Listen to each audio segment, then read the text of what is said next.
I just want to end on three really nice things. People over the years have said to me, you know, it must be terrible being the only child, you know, in terms of mum and stuff. But you know something, it turned out to be a blessing, because I got back from America last Saturday, pretty tired. I couldn't get the flight directly to Ireland because, you know, the way the flights now, Ireland, US, there's fewer of them, fewer destinations. But anyway, the point was I got back on Saturday, got to my mum on Sunday. But you know, if I had brothers and sisters, and God help my mum that she tried to, that I would have brothers and sisters, but never could manage it, except for once me. If I had brothers and sisters, you know, I probably would have been tempted to say, I'm tired, and brothers and sisters were there, so I won't go that particular weekend, I'll go the next weekend. So if I'd had brothers and sisters, I wouldn't have had that day with her, and she wouldn't have had that final last day. Two other positive things.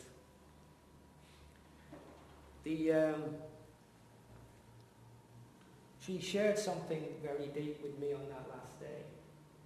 Everyone who's close knows that I've been working a very slow campaign over the last 2-3 years to get her to realise that actually if she had the right environment, it would be better if she went somewhere where there was people to talk to and things. And this was paying off. On Tuesday when I went back to the flat, a gentleman stopped me, and he was our next door neighbour through the wall. His name was Eugene. I'd never met him before, didn't know about him. But my mother had talked about this man who would walk her across the road.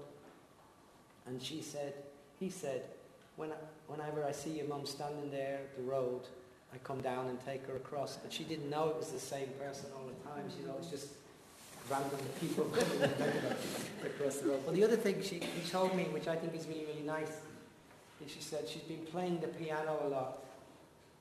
And the reason she's been playing the piano a lot, previously it made her sad because it reminded her of her father. But the reason she's been playing the piano is she wanted to go to somewhere, and she said to me, wherever I go, I have to have the piano with me. So she'd been playing, and what Eugene said to me was that every time he heard her playing the piano, whatever was on the telly, whatever was on the radio, he just switched it off and listened to it. So she was really, really positive. We planned Anne, where are you, Anne? Yeah, and Lisa. She was looking so much forward to your wedding. Anne had said, come on, we're going to go out and get a nice outfit. If you wanted to make my mum feel good, you'd promised to take her out to buy a new outfit. So she was talking about that and the wedding, how we'd sort it out, and she was really, really about how nice she'd been to visit her and stuff.